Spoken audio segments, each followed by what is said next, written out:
So we were discussing on the weakness of the Wilson model in the last class. So what are those weaknesses? So number one weakness is demand is stochastic, it is random and it is not constant. Second weakness is lead time is not equal to 0. Okay. And lead time is lead time not equal to 0. The lead time can be fixed. Lead time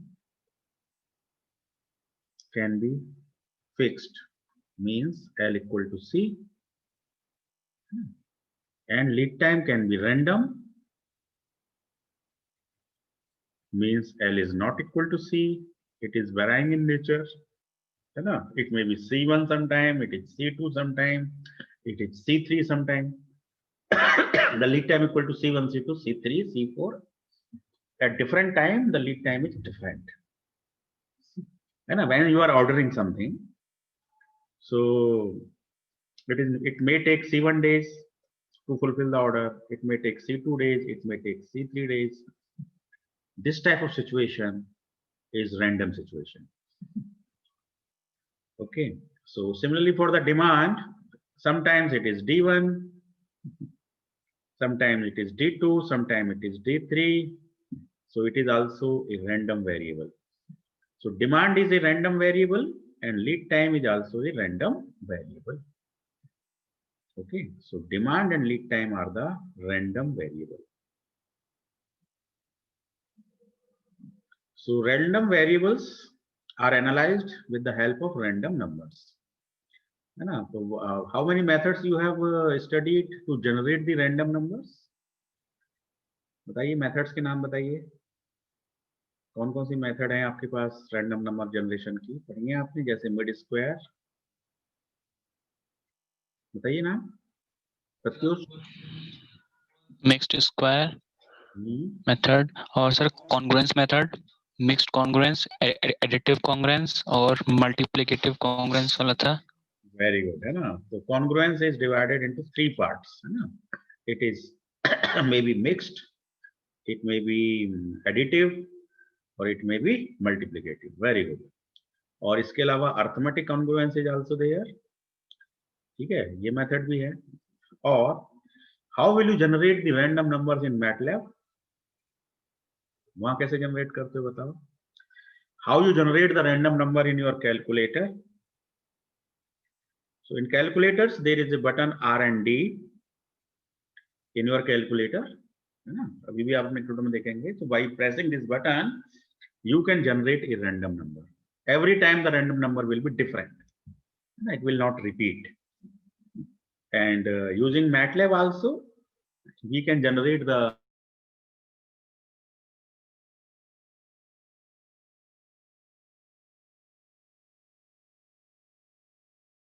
random command RA. So the MATLAB will give me a random number by this function. This function can be utilized for generating the random number. So here the demand and the lead time are the random variables. So you have to take help of random numbers to analyze these type of problems, having random variables. So inventory model, in the inventory model, many variables are random variables. So you have to take care about the random numbers also. For the random numbers, you need the probability distribution also. So sometimes the probability distribution for the demand and the lead time is given in question.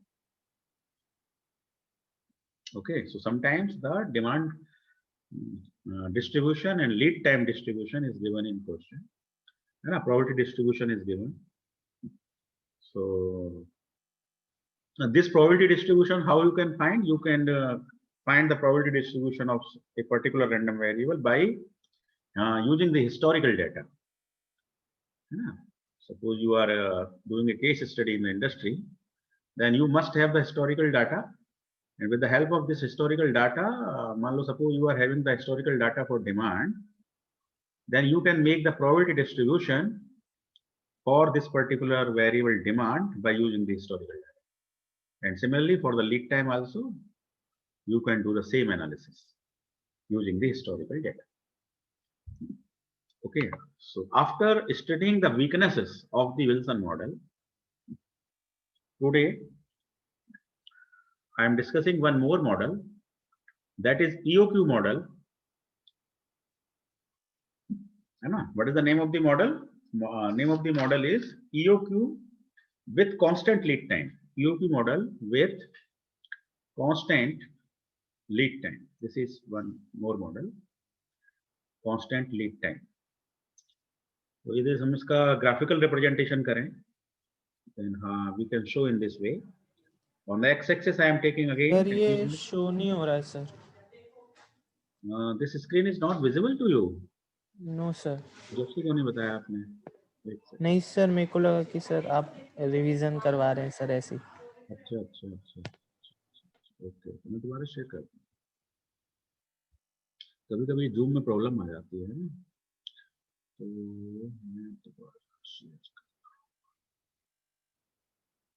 हूँ.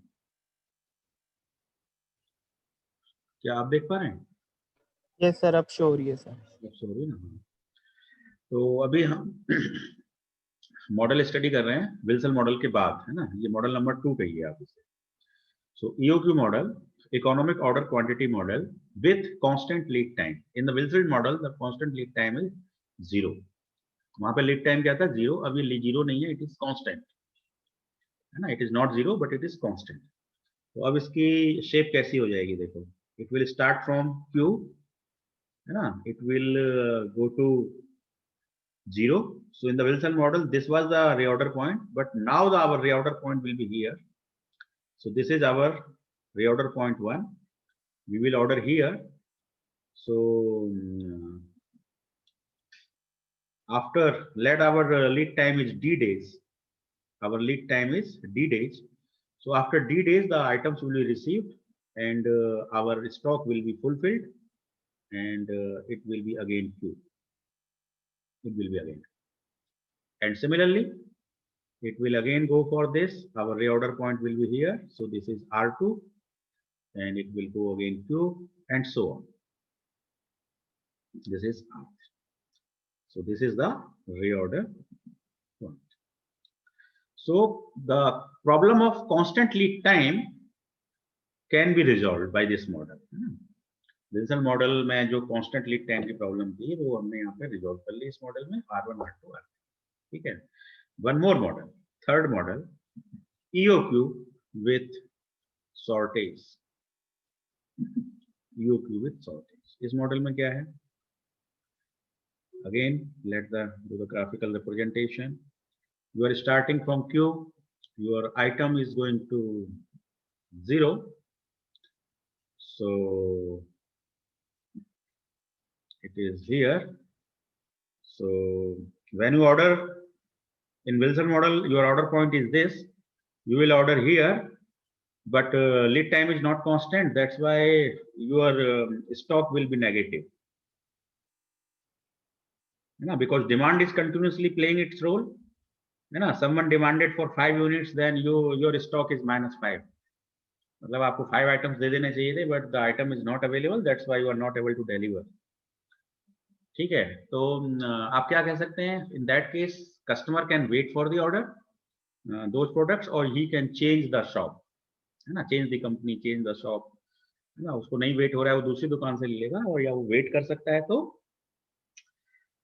ये हमारा क्या कहलाएगा? Back order, है ना. If he can wait, then it is the back order. तो यहाँ पे आने के बाद फिर से हमारा स्टॉक क्या हुआ? फुलफिल हो गया. So it is Q. So this part is shortage, showing the shortage, and so on. Again there are shortage, and again there are shortage, and this way the model will go ahead. So this is again the shortage time. So this let is the X days. This time is X days. This time is X days. So for X days, the demand is not fulfilled. The demand is not fulfilled. So this demand is, sometimes this demand is not fulfilled and it is lost. Customer can't wait, so this demand is lost हो गया है ना। तो lost होने से क्या है हमारा रेवेन्यू, मतलब हम वो प्रोडक्ट नहीं बेच पाए जो हम बनाते हैं, क्योंकि वो हमारे स्टॉक में अवेलेबल नहीं था। That was the reason. So this is very negative thing. तो इन इन्वेंट्री मॉडल हमें इस लॉस्ट वाले पीरियड से, लॉस्ट वाले टाइम से क्या करना है, हमें अपने मॉडल को इस तरह वेरीफाई करना है, इस तरह चलाना है, ये लॉस्ट वाला पीरियड बिल्कुल मिनिमाइज हो जाए, जीरो हो जाए। ठीक है, अब मान लीजिए कि ये लॉस्ट नहीं हुआ, customer can wait, then these are the back orders.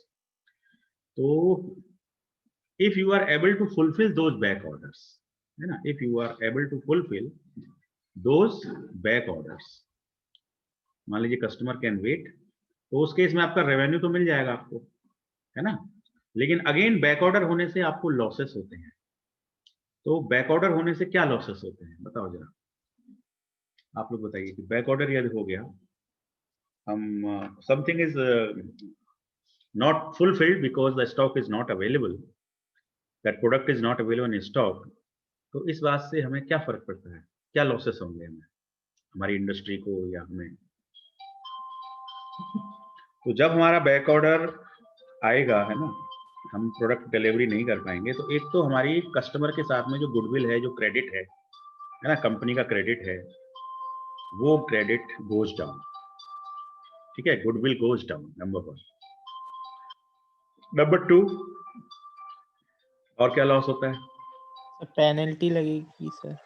Penalty कौन लगाएगा?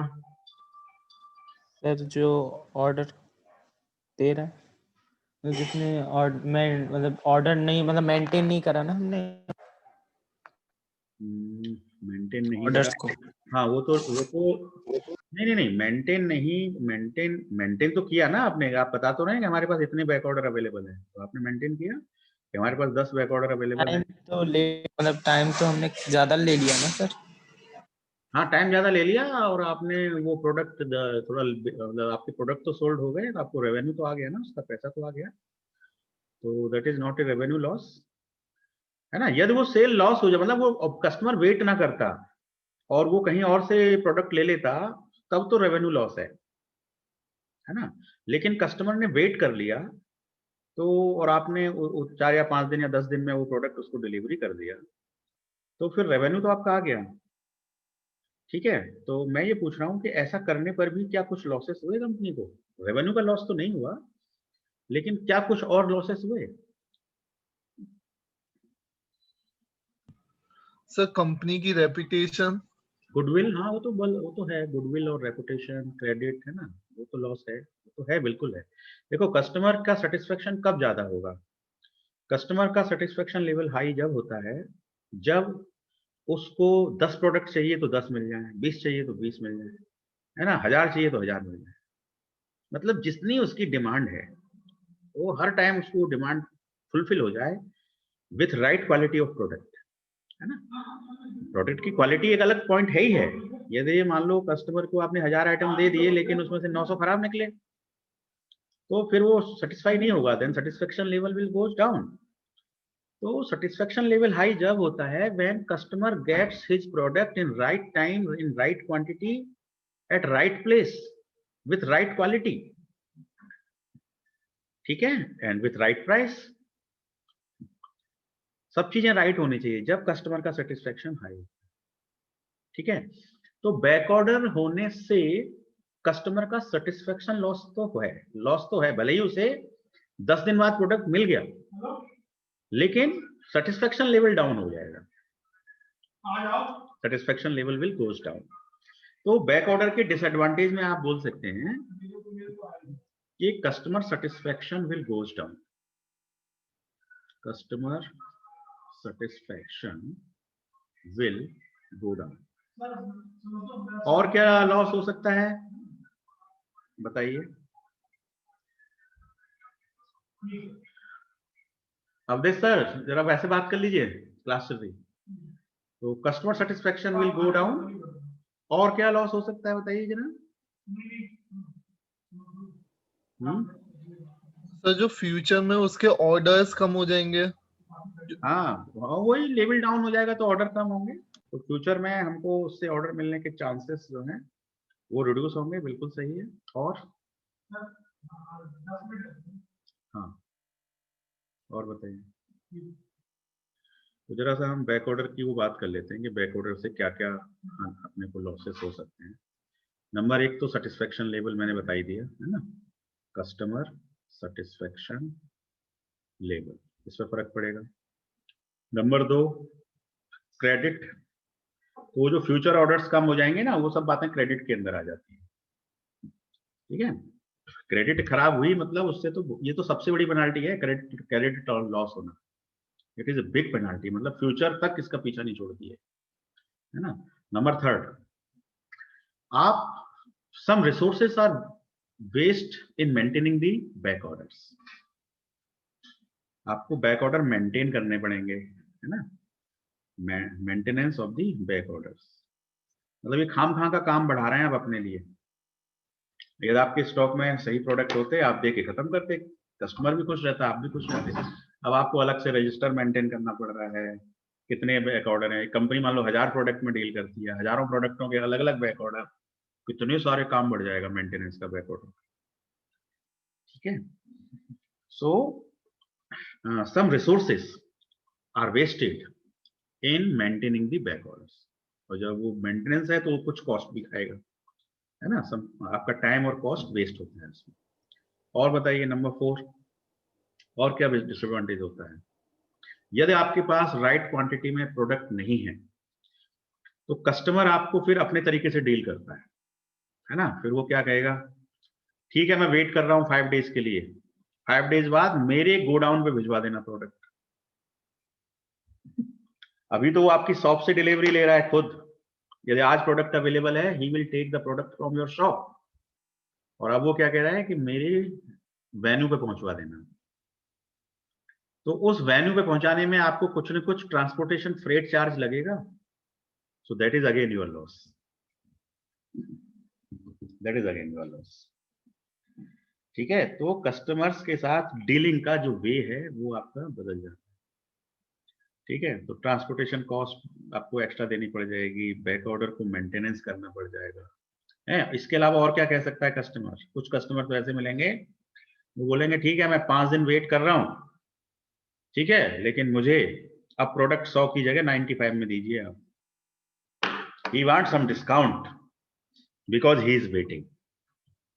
फिर वो बोलेगा मैं तो जब 100 में ही लेना है तो मैं वेट क्यों करूं आपका, मैं तो किसी और से ले सकता हूं, मार्केट में और भी कॉम्पिटिटर बहुत हैं इसी प्रोडक्ट को देने वाले with the same quality, and why he will wait for that. तो वेट वो जब ही करेगा जब वो कहेगा कि मेरे को आप थोड़ा सस्ता दे दो, तो आपको क्वांटिटी डिस्काउंट देने पड़ जाएंगे, मतलब आपको ये वाला लॉस भी बियर करना पड़ेगा। तो डिस्काउंट ऑन प्राइस, इसलिए बैक ऑर्डर्स पे बहुत रिसर्च चलती है। बैक ऑर्डर्स मिनिमाइजेशन का यदि आपके पास कोई तरीका है, कोई रिसर्च है, कोई मैथमेटिक्स है, तो फिर आपकी वैल्यू है। ठीक है, इंडस्ट्रीज में बैक ऑर्डर्स को मिनिमाइज करने के लिए काफी सारी प्लानिंग्स, रिसर्च, है ना, वर्कशॉप्स होती रहती है। So back order is to be avoided, shortage is avoided, to be avoided. तो आई थिंक बहुत सारे डिसएडवांटेज है, हमने 4-5 डिस्कस कर लिए, एक बार फिर से समराइज कर देते हैं। Customer satisfaction level goes down, resources are wasted in maintaining the orders, company credit goes down, है ना, और discount on the price, loss on the discount on the price, है ना, और transportation cost, product has to be delivered at his desired place. और भी हो सकते हैं इसके अलावा, ये मैंने कुछ 2-4 आपको बता दिए। तो कितने मॉडल्स अब तक हम स्टडी कर चुके हैं, बताइए, नाम बताइए जरा जल्दी से।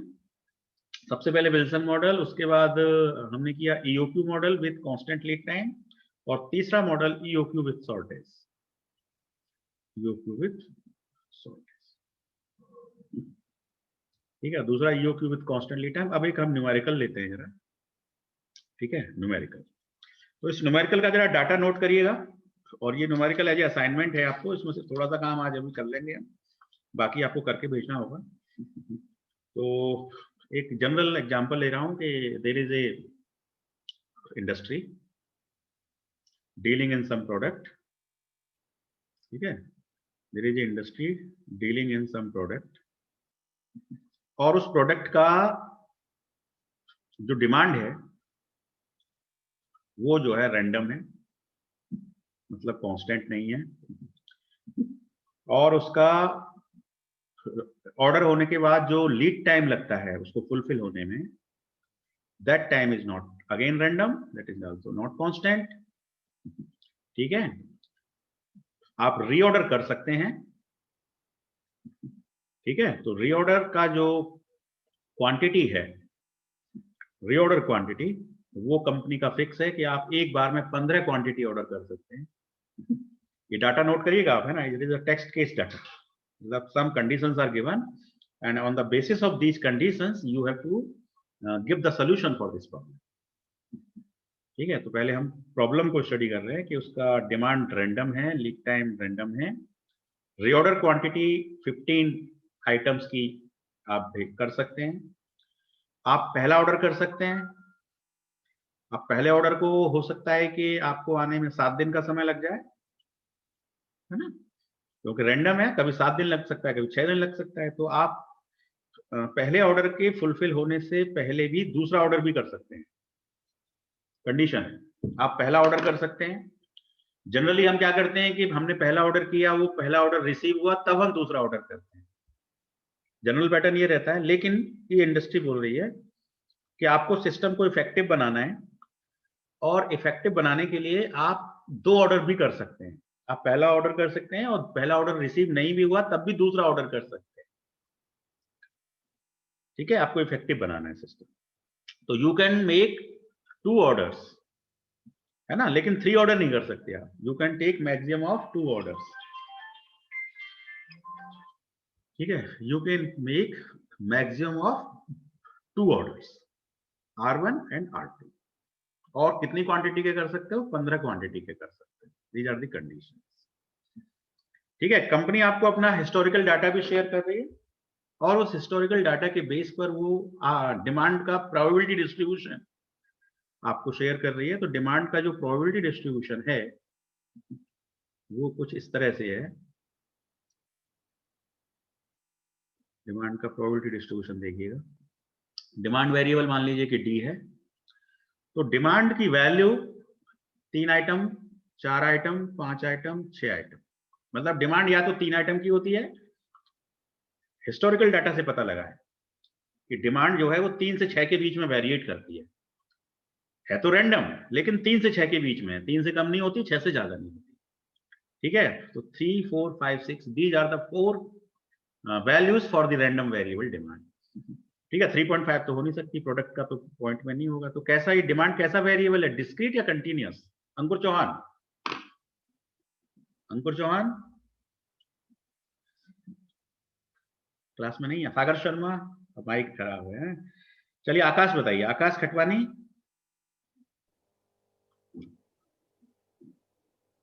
प्रत्युष कुमार गर्ग, प्रत्युष सुन पा रहे हैं मुझे?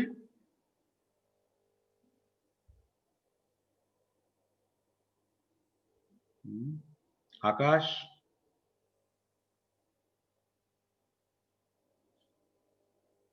आकाश Khatwani, your mic is open, please reply.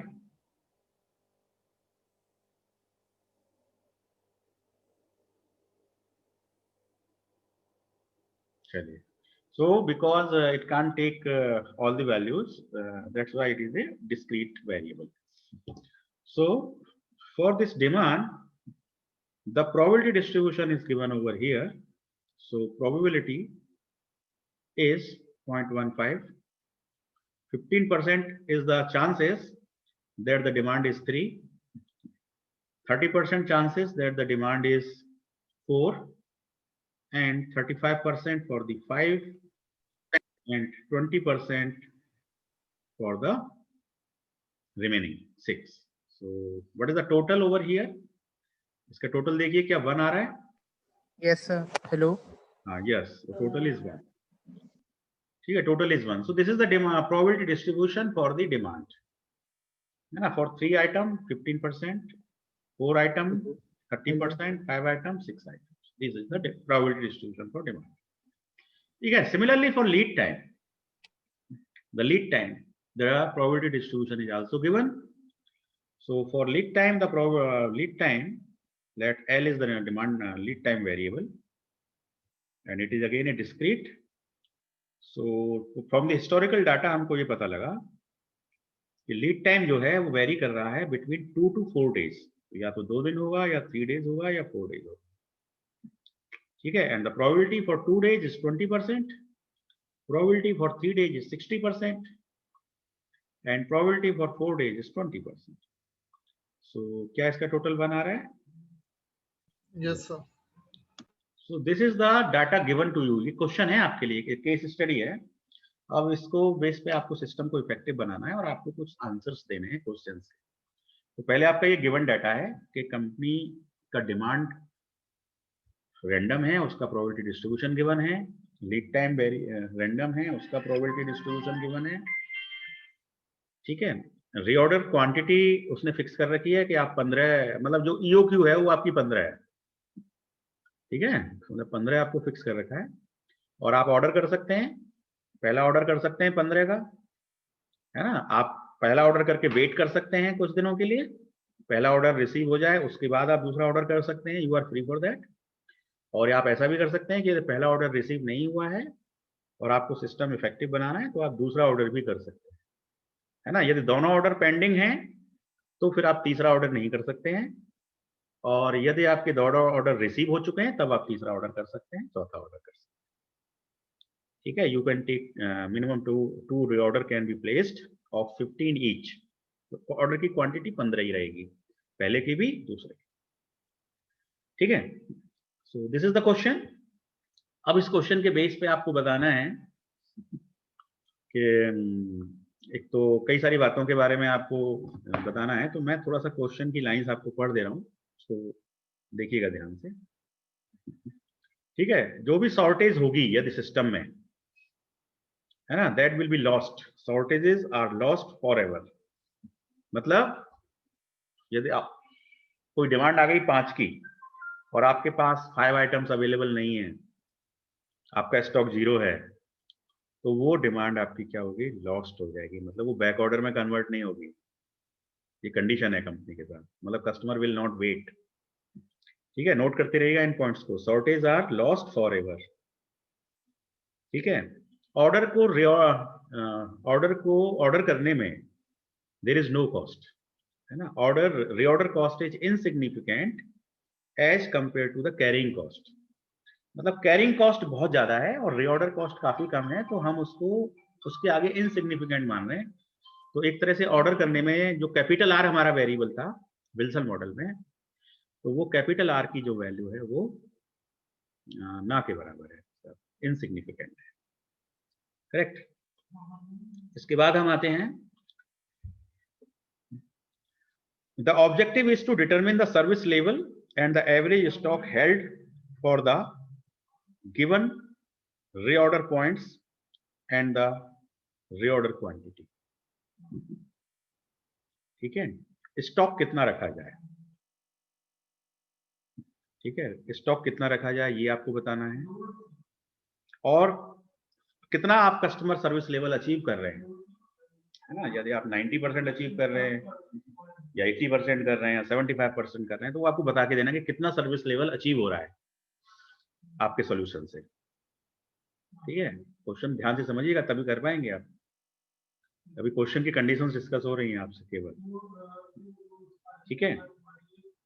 तो आपको ये बताना है कि कितना स्टॉक रखा जाए जिससे सिस्टम की इफिशियंसी, सिस्टम का रेवेन्यू ज्यादा जनरेट हो, अच्छा जनरेट हो, ठीक है. कस्टमर सेटिस्फेक्शन ज्यादा से ज्यादा अचीव हो, और आपको ये भी क्वांटिटाइज भी करना है कि कितना अचीव हो रहा है और क्या स्टॉक रखा जा रहा है, ठीक है. अभी वो भी पता नहीं कि कितना स्टॉक रखना है, आपको बताना है.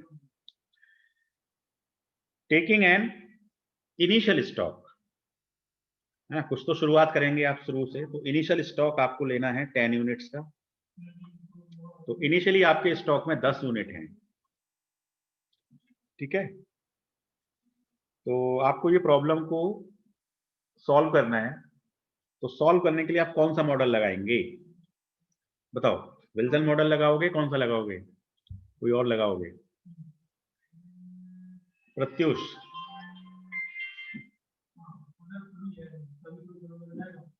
कौन सा मॉडल लगाएंगे आप इसमें? बस डिस्कस करिए, इसमें कोई ऐसी बात नहीं है, मन में जो आ रहा है, विचार आ रहा है, वो बोलिए, डिस्कशन से ही सीखते हैं। ये सिचुएशन है, आपको क्वेश्चन क्लियर है? Rohit Kumar Singh, question is clear? Yes sir, clear है। Yes, sir. हाँ, अब आपको इसमें सोल्यूशन देना है, वो भी क्लियर है ना? हम आपको आंसर जो देने वो भी क्लियर है, तो फिर आप इसको अब सॉल्व कैसे करेंगे? आपकी मेथोडोलॉजी क्या रहेगी? How will you solve? कौन से मॉडल के हिसाब से करेंगे, कौन से फॉर्मूले से करेंगे, कैसे करेंगे? क्या ये विल्सन मॉडल से सॉल्व हो सकता है? क्या ये विल्सन मॉडल से सॉल्व हो सकता है? यस और no? No, no it sir. Can't be solved with the Wilson model, क्योंकि विल्सन मॉडल में तो वो तो थ्योरेटिकल मॉडल है, और ये तो रियल लाइफ प्रॉब्लम है। डिमांड भी रैंडम है, लीड टाइम भी रैंडम है, रीऑर्डर पॉइंट्स भी 2 से ज्यादा नहीं कर सकते, कितनी सारी।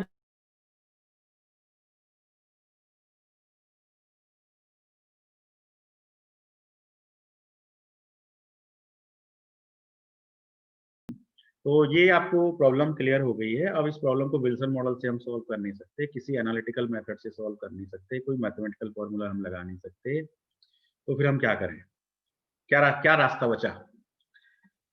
The only way remaining is to solve the problem with the help of, बताओ, solve the problem with the help of numerical simulation. Solve the problem with the help of numerical simulation. Only the way is simulation. Simulation is the solution. Problem को simulate कर लो, और simulate करके जो भी answers हैं वो निकाल के दे दो, बड़े आराम से सॉल्व हो जाएगी प्रॉब्लम। ठीक है, जब कोई प्रॉब्लम किसी एनालिटिकल मेथड से सॉल्व ना हो, किसी मैथमेटिकल फॉर्मूले से सॉल्व ना हो, विल्सन मॉडल से सॉल्व ना हो, किसी और मॉडल से सॉल्व ना हो, तो ultimate solution can be given by the simulation model. तो इस पूरी प्रॉब्लम का सिमुलेशन कर दो, ठीक है, सिमुलेशन करके सिमुलेशन टेबल बनाओ और उससे अपने आंसर्स निकालो, और उसके बेस पे आप जवाब दो। ठीक है, तो सबसे पहले आपको सिमुलेशन किसकी हेल्प से करने पड़ते हैं? सिमुलेशंस तो करने होते हैं हमें कंप्यूटर के द्वारा, बट शुरू में मैनुअल सिमुलेशन आना चाहिए, क्योंकि बिना मैनुअल सिमुलेशन किए आप कोडिंग नहीं कर पाएंगे, आप कंप्यूटराइज सिमुलेशन नहीं कर सकते। ठीक है, तो आपको क्या करना है? मैनुअल सिमुलेट करना है प्रॉब्लम को। कितने दिनों के लिए करना है? 20 डेज के लिए करना है। आपको ये प्रॉब्लम सिमुलेट करनी है 20 डेज के लिए सिमुलेट करनी है। ठीक है, तो अब आप सिमुलेट कैसे करोगे? ठीक है, तो मैं आज अब इतना ही बता देता हूं कि 20 दिन के लिए आपको डिमांड चाहिए, तो कैसे मिलेगी? 20 दिन की डिमांड क्या है, ये कैसे मिलेगी? पहले तो डिमांड पता होनी चाहिए ना, 20 दिन में हमारी ये डिमांड है। इतना ही बता देते हैं बस, फिर क्लास ऐड कर देंगे कि 20 दिन में डिमांड कैसे निकालोगे, बताओ।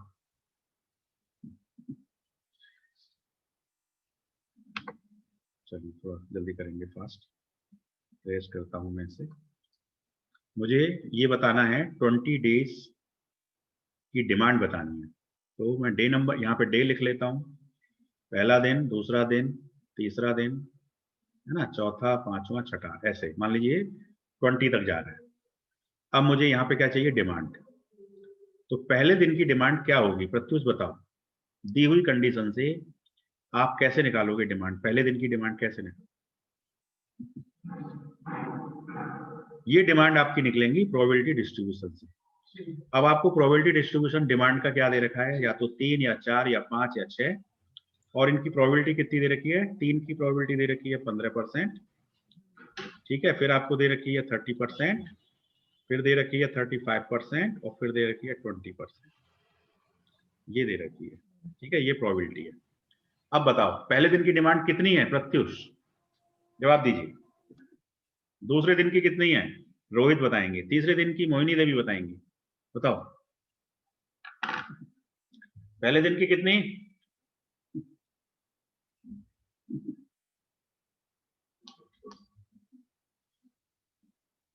सुन पा रहे हो प्रत्युष?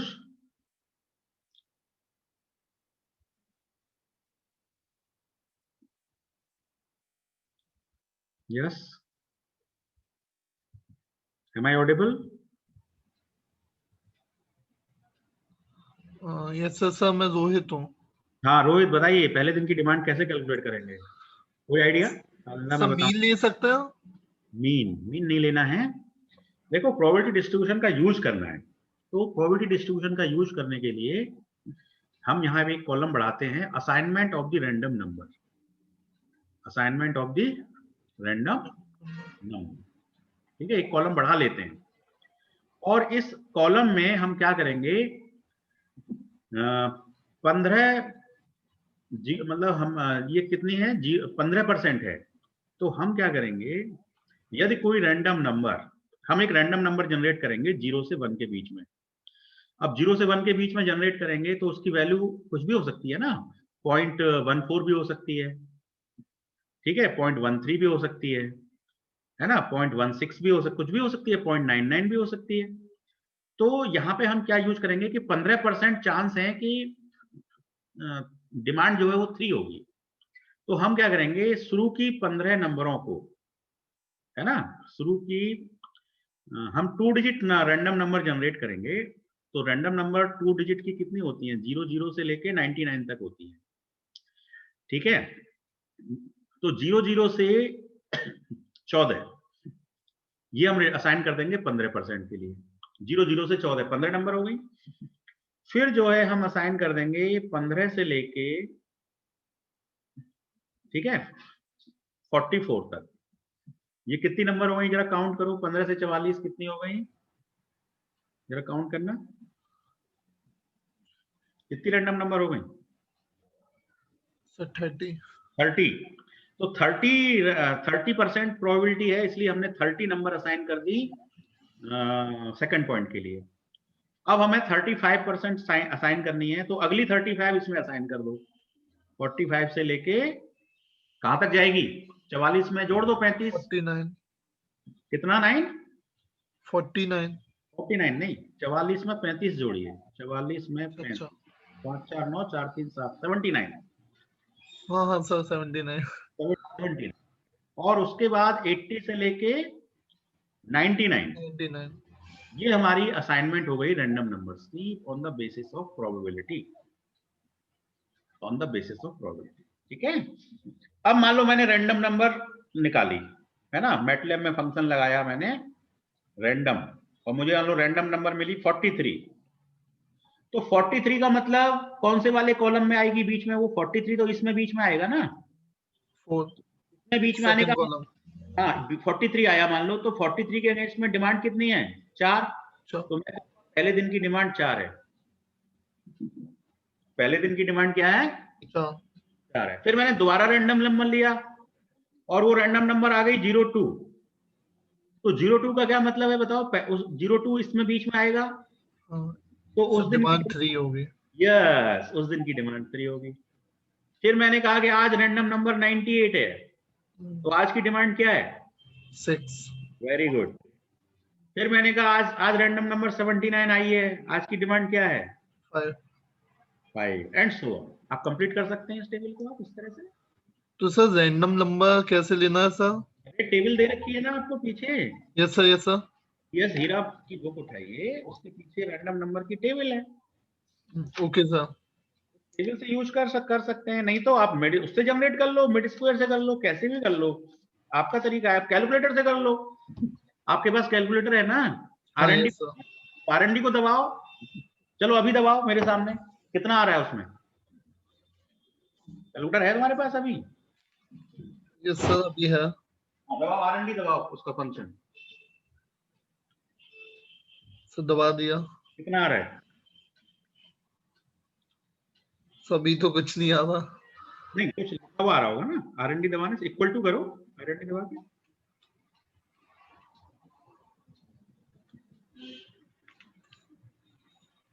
हाँ नहीं सर इसमें तो कुछ नहीं आ रहा। अच्छा, तो आपके में हो सकता है ना हो, कोई बात नहीं, आप ऐसा करो, देखो आपको 2 डिजिट की रैंडम नंबर लेनी है, ठीक है। चलिए हम डीएस हीरा पे ही चलते हैं। डीएस हीरा में आप बुक का पीछे का रैंडम नंबर वाला पेपर उठाइए, ये पेज नंबर 288 पे दिया हुआ है, ठीक है। देखो पहली Yes, sir, रैंडम हाँ। नंबर, अब देखो पहली रैंडम नंबर कितनी लिखी हुई है, जरा पढ़ो, किताब हो तुम्हारे पास तो। सर बस 2181 बस इतने ही पे रुक जाओ। 21 पहले दिन की रैंडम नंबर 21 है, ठीक है। अब 21 का मतलब कितनी डिमांड हुई, 21 का मतलब सर 4 और हो गई बस। अब उसके नीचे वाली रैंडम नंबर देखो कितनी है, 11 बस। अब 11 के हिसाब से डिमांड ले लो दूसरे दिन की, 3 बस ऐसे करते चले। और नीचे कितनी सारी रैंडम नंबर दे रखी हैं, इसमें से आप 20 ले लो कोई भी। Okay sir. आपको 20 दिन सिमुलेट करना है ना प्रॉब्लम, तो 20 ले लो, बड़ा आसान होता है, ठीक है। अब समझ में आ गया होगा। Yes sir. गुड। तो आपकी डिमांड मिल जाएगी आपको 20 दिन की। Yes sir. इसी तरह से लीड टाइम मिल जाएगा आपको, हाँ है। लीड टाइम की टेबल बना लेना कम से कम। आप लीड टाइम की ज्यादा जरूरत नहीं पड़ेगी आपको, क्योंकि जितने बार ऑर्डर करोगे उतने बार लीड टाइम की जरूरत पड़ेगी, है ना। तो हर दिन तो ऑर्डर होगा नहीं, हम 20 दिन के लिए सिमुलेट करने हैं, तो 20 दिन में हो सकता है कि हम 10 बार ऑर्डर कर दें कम से कम, है ना। तो आप लीड टाइम की टेबल बना लेना कम से कम 10 दिनों की, ठीक है। अब लीड टाइम की टेबल कैसे बनाओगे बताओ। लीड टाइम का प्रोबेबिलिटी डिस्ट्रीब्यूशन कितना है बोलो। लीड टाइम का प्रोबेबिलिटी डिस्ट्रीब्यूशन बताओ, क्या नोट कराया मैंने। सर 2 3 4 लीड टाइम 3 4 और प्रोबेबिलिटी 20%, हाँ 60% हाँ। और 20। तो यहाँ पे रैंडम नंबर असाइन कर दो। Yes sir. बताओ क्या क्या असाइन करोगे, वही 2 डिजिट रैंडम नंबर ले लो, 002 19, यस सर। उसके बाद 22 59 और उसके बाद 62 99। हो गया। Yes sir. बस डीएस हीरा की टेबल उठाओ। अब ऐसा करना, लीड टाइम में जो रैंडम नंबर लोगे ना, तो वो अगले कॉलम की ले लेना। जैसे पेज नंबर 288 खोलो दोबारा।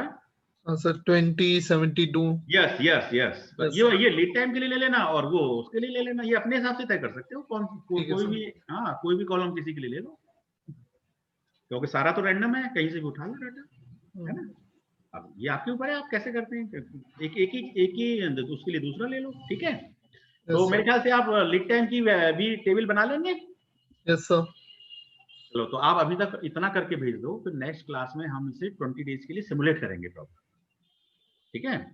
Okay, sir. सिमुलेट करेंगे और सिमुलेट करने के बाद फिर हम क्वेश्चन में पूछे गए क्वेश्चंस का बेहतर रिप्लाई देंगे for the effectiveness of that inventory model, inventory system, ठीक है। तो Yes, आज sir. की क्लास के लिए इतना ही, थैंक यू। अब आपको एक्चुअल यूज समझ में आ रहा होगा कि रैंडम नंबर्स कितने यूजफुल हैं सिमुलेशन। Yes, sir. ओके, चलिए तो मैं स्टॉप शेयर कर रहा हूँ, थैंक यू। कोई क्वेरी हो तो प्लीज बोलिए, अदरवाइज आई विल एंड।